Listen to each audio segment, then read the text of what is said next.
Rigveda hospital કલોલના doctor Ritvij Pancholi અને Vishwas Modi orthopaedics, trauma care અને જોઈન્ટ હેલ્થ ક્ષેત્રે અદ્યતન અને વિશ્વસનીય સારવાર માટે જાણીતી છે. હોસ્પિટલ આરોગ્ય સેવામાં શ્રેષ્ઠતાનું પ્રતીક બની છે.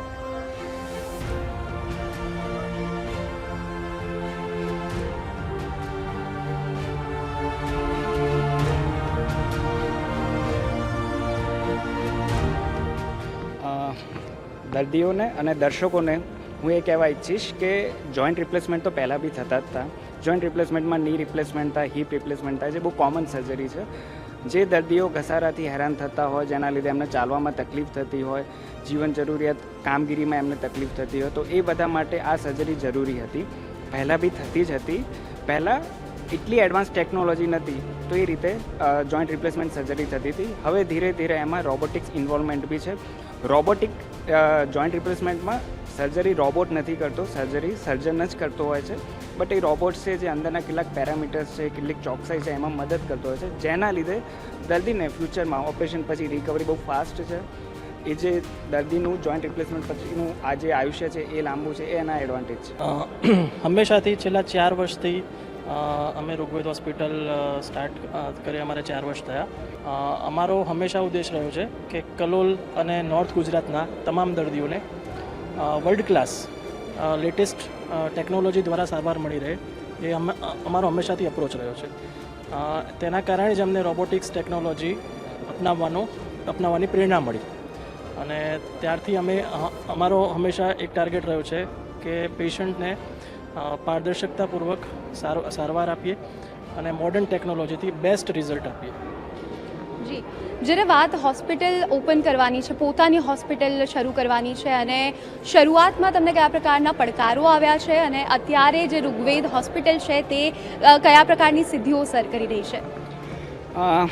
શરૂઆત તો ઓલવેઝ ટફ હોય. અમે વિચાર્યું બી નહોતું કે 4 વર્ષમાં અમે આટલી બધી સિદ્ધિઓ હાંસલ કરી શકીશું. શરૂઆતમાં જસ્ટ અમે બંને ડૉક્ટર એ અપ્રોચથી જ હોસ્પિટલ સ્ટાર્ટ કરી હતી કે પેશન્ટને થાય એટલું પારદર્શકતા આપીને પ્રોપર ટ્રીટમેન્ટ આપવી, ઠીક છે. અને મેઇન એમ એ હતો કે કલોલ અને નોર્થ ગુજરાતના જે પેશન્ટ છે એમને વર્લ્ડ બેસ્ટ ટ્રીટમેન્ટ આપવી. તો એ અપ્રોચથી અમે સ્ટાર્ટ કર્યું. ટચવુડ ધીરે ધીરે પેશન્ટને અમારી ઉપર વિશ્વાસ આવતો ગયો, ધીરે ધીરે પેશન્ટના નંબર્સ વધતા ગયા, સર્જરી બી રીતે વધતી ગઈ. અમારી પ્રાથમિકતા સર્જરી નથી કે દર્દી આવે એટલે સર્જરી જ કરવી એવી નથી. જે દર્દીને જે જરૂર છે એ પ્રમાણે એની ટ્રીટમેન્ટ આપવી. દર્દીને જસ્ટ ફિઝિયોથેરાપીની જરૂર છે તો ફિઝિયોથેરાપી, દર્દીને જો જરૂરત છે કે ભાઈ ઓપરેશન કરવું જ પડશે તો જ ઓપરેશનની સલાહ આપવી, એ પહેલેથી અમારો ક્લિયર ગોલ હતો. તો એના જ કારણે લગભગ 4 વર્ષમાં સારી એવી સર્જરી અને સારી અમે સિદ્ધિ હાંસલ કરીને એના જ લીધે અમે હવે રોબોટિક જોઈન્ટ રિપ્લેસમેન્ટ ઓપન કરી રહ્યા છીએ. જી, ડૉક્ટર ઋત્વિજ, જ્યારે જોઈન્ટ રિપ્લેસમેન્ટની વાત આવે ત્યારે દર્દીઓને એક ડર પણ રહેતો હોય છે કે કેવી રીતે બધી ટ્રીટમેન્ટ આખી થશે, કેવી રીતે રિકવરી આવશે એન્ડ ઓલ. તો આ જે તમારી જે હોસ્પિટલ છે તે ફ્યુચરમાં કયા પ્રકારની ટેકનોલોજીસનો ઉપયોગ કરવા જઈ રહી છે અને ફ્યુચરના જે ગોલ્સ છે દર્દીઓને રિલેટેડ તેના વિશે કંઈક જણાવો. મારી બધા દર્દીઓને એ જ સલાહ છે કે જો તમે દુઃખથી પીડાતા હો તો તમે ડરવાની જરૂર નથી. તમે યોગ્ય ઓર્થોપેડિક સર્જન પાસે જઈને સલાહ લો. એવું જરૂરી નથી કે તમારા દર્દનું એક જ સોલ્યુશન છે સર્જરી.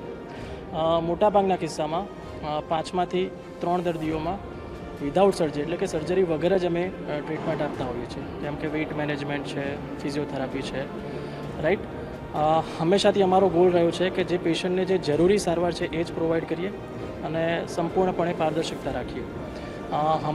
અમારો ફ્યુચરનો ગોલ છે કે અમે કલોલ અને નોર્થ ગુજરાતમાં ઋગ્વેદ હોસ્પિટલને સેન્ટર ઓફ એક્સિલન્સ બનાવવા માગીએ છીએ, સ્પેસિફિકલી જોઈન્ટ રિપ્લેસમેન્ટ એન્ડ આર્થ્રોસ્કોપી ક્ષેત્રમાં. આ જ છે બેઝિક, કે આટલું સાચો તો લગભગ જરૂર ના પડી શકે. જી, તો ડૉક્ટર વિશ્વાસ અને ડૉક્ટર ઋત્વિજ આપણી સાથે જોડાઈ ગયા હતા અને એક જ મંત્ર છે કે સારો ખોરાક લો અને સારું સ્વાસ્થ્ય તમે આપોઆપ મેળવી લેશો. કેમેરામેન નટવર પરમાર સાથે ઈશા ચૌહાણ, TV9 અમદાવાદ. ઋગ્વેદ હોસ્પિટલ કલોલના ડોક્ટર ઋત્વિજ પંચોલી અને Vishwas Modi orthopaedics, trauma care અને જોઈન્ટ હેલ્થ ક્ષેત્રે અદ્યતન અને વિશ્વસનીય સારવાર માટે જાણીતી છે. હોસ્પિટલ આરોગ્ય સેવામાં શ્રેષ્ઠતાનું પ્રતીક બની છે.